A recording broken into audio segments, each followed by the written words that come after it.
Salvia is a terrifying substance. More accurately, my personal experience with it was that salvation itself felt like a terrifying occasion. My trip on Salvia was the most traumatic and humbling experience I've ever known, and I am permanently changed because of it. This absolute mind-bender occurred at the beginning of November, shortly after I turned 21. One evening, an acquaintance and I were tired of the typical college student routine. He and I had always been fascinated with drugs, and we had discussed smoking salvia for quite some time. On this chilly night, we decided to turn our plan into action, hoping it would quell our restlessness. It was a school night, but we were both finished with our studies. Earlier that day, I had taken 60 milligrams of Adderall and was gradually coming down, leaving me moderately depressed and irritable. Overall, I would describe my mindset as neutral. We drove to a local, unnamed tobacco shop. Upon entering, we immediately located the salvia and purchased the strongest variety available. The package stated its potency was 700x. It was very expensive. We also bought a water pipe and made our way to the back of the shop. The setting was strange and unfamiliar. A dark room, empty except for our presence. It was silent, except for the occasional Nirvana song emanating from a jukebox. Egyptian murals adorned the walls, and large, looming couches were scattered about. Everything was dim and slightly indiscernible. A TV was on in the corner, playing an episode of The Simpsons. My acquaintance packed the pipe and offered me the first hit, which I gladly accepted. The lighter we were given was strangely neon or fluorescent in color. I noted this detail and tucked it away with my other present apprehensions. Indeed, I was silently terrified. Hallucinogenic drugs have always had a peculiar effect on me, and even marijuana can sometimes feel overwhelming. Such substances often make me feel as though I'm teetering on the edge of insanity, suspended in a bizarre, altered reality that seems to have always existed but is usually left unexamined. I hoped this experience would unfold differently. Having tried salvia once before, I believed I was at least partially prepared for what was about to happen. I was dead wrong. I lit the herbs and took a long, deep inhale. The smoke had a musty, strange taste, but I held it in as long as my lungs could bear. My acquaintance took a generous hit as well, and during this brief calm before the storm, I watched him with amusement. Doing drugs is exciting, I thought to myself. A few more seconds passed, and we exhaled simultaneously. For a moment, I remained in a state of guarded sobriety. My body was tense with anticipation, and each second felt excruciatingly long and unbearable. Then, it began to hit me. Oh, I said aloud as I began to sink into the couch. My vision blurred and intensified. In hindsight, this was the perfect thing to say. Not only did it capture my understandable apprehension, but it was also my last conscious thought before I plunged into what I can only inadequately describe as Horrorland. I was almost immediately hurled into this alternate reality, Horrorland. It was hostile and unforgiving, yet paradoxically whimsical and humorous. It was, without question, the worst thing I have ever known. Time had no meaning during the trip, making it difficult to recount events in chronological order. However, for the sake of clarity, I will attempt to describe what happened as if it unfolded sequentially. There was no gap between my last conscious thought, and my perception of this warped, horrifying reality. To me, no time had passed at all. In fact, it felt as though I had always existed in Horrorland and would remain there for eternity. I couldn't recall a single memory or recognize anything familiar or comforting.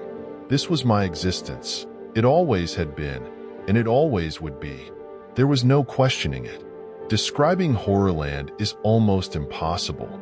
Its concepts and relationships were devoid of reason, order, or sense. As such, no words or phrases can fully capture its essence. It may be easier to imagine how it might have appeared to an outside observer, if such a perspective could exist. Perhaps, from a distance, someone might see what I saw as an image displayed on a TV screen. Even then, it would likely be equally terrifying. First, imagine the entire image bathed in strange colors, angry, irritated hues of red. These hues expanded and curved irregularly, creating a spectrum that ranged from the deep red of dying rose petals to the moist, cartoonish pink of gums and lips. These red hues sporadically covered an awful, flesh-colored spiral, a rolling, organic tarp that was both moist and infinite.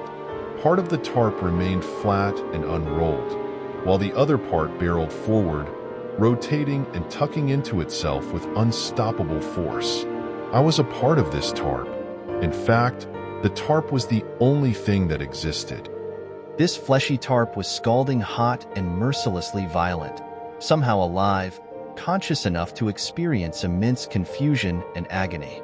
My conscious mind resided, unfortunately, in the most painful spot on this tarp. I was suspended in this horrific, stretching flatness, embedded mere fractions away from the advancing roll, moments from being enveloped and suffocated along with everything else. Escape was impossible.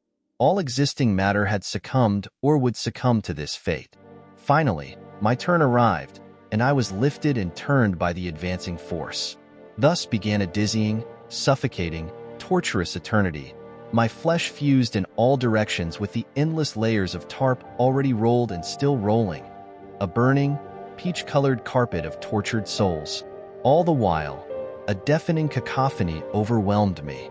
It was too strange to comprehend, but in retrospect, I could liken the noise to shrill demon cries blended with a discordant symphony of horrible instruments.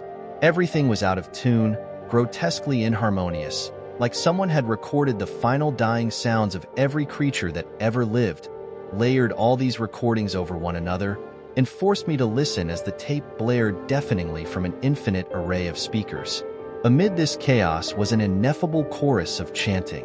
With each this horrid choir grew louder and ascended half a step in pitch. Each subsequent matched the previous volume and pitch, but with a slight variation in inflection. This increase occurred over 4 stages, followed by a brief silence, only for the chorus to start again, descending in volume and pitch with each returning to the original tone. This cycle repeated incessantly. The horrifying sights and sounds replayed endlessly. I would be on the verge of being rolled, then in the process of being rolled, then suffocating within the infinite depths of the roll, only for the cycle to start anew. I could not count how many times this occurred, but each iteration was as harrowing as the last, an overwhelming, claustrophobic nightmare. I was but one insignificant pore amidst an infinite sea of duplicates, a vast, immeasurable cluster of minuscule pores compressed into nothingness. These pores were too tiny to be seen by any outside observer, leaving the fleshy tarp devoid of visible speckling. Each pore represented a different person, and those close to my own represented people I knew. The pores already rolled up symbolized the dead, while the violent rolling itself represented the act of dying. Worst of all, my acquaintances among the pores somehow conveyed their disgust and contempt for me. Though I had no control over my senses, I understood their horrible thoughts. Somehow, I was the one responsible for this madness. Further still, I was blamed for all the suffering and death that had ever occurred. Everyone loathed me. I was scum. The idea seemed illogical. I lacked the power to cause such terror and destruction. But in this warped reality, anything seemed possible. In this nightmarish realm, there were no discernible laws of time or space. My existence was a replication. My consciousness replenished and teleported repeatedly. There were no tangible faculties of the real world, only an unending strangeness and horror. I could compare the entire ordeal to being trapped beneath the bottom stair of an escalator, except this escalator was made of a wet, fleshy, membranous substance rather than metal and leather. Throughout, my mind was chaotic. Though I had no control over my thoughts, I could shift my perspective with great effort. On occasion, I managed to free myself from the terrifying fleshy roll, only to see something even more sinister from the outside.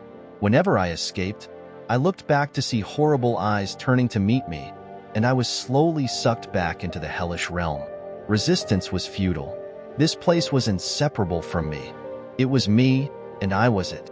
We were bound together, destined to exist in unparalleled anguish forever. I was helpless, infantile, pathetic, emotionally plagued, and utterly inferior. Shifting my perspective to view the horrors from the outside revealed something even more grotesque. A gigantic, evil, living, mutilated monstrosity spanning the entirety of my vision.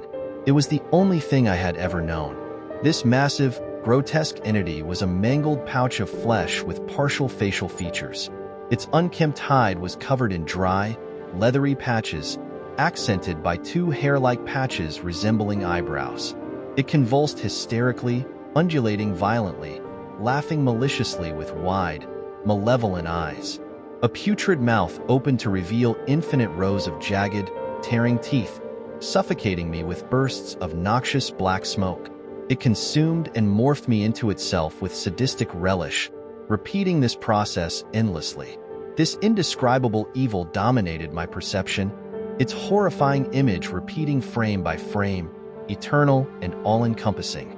I could only assume I existed within this monstrous entity. Each time I was sucked back inside, a different eternity of torment awaited me. My soul wailed with anguish and despair. This was the worst terror imaginable, an experience I would not wish upon anyone. I felt like a confused infant, hysterical and panicked, suffocated and enclosed without reason. Or perhaps I was a conscious amoeba, submerged in a strange liquid and subjected to sadistic experimentation. The fleshy tarp crushed into me with relentless power, devoid of mercy or compassion. I was trapped, helpless in this wet, aggressive, rotating chasm, existing just beneath the normal world. There was a cruel humor to it, a sense that some sadistic supreme being orchestrated my suffering, deriving pleasure from my torment. This entity tantalized me with fleeting images of relief, only to drag me back into the horrors of this nightmarish land. It was relentless. I was confined, consumed by Horrorland, unable to escape the unending terror.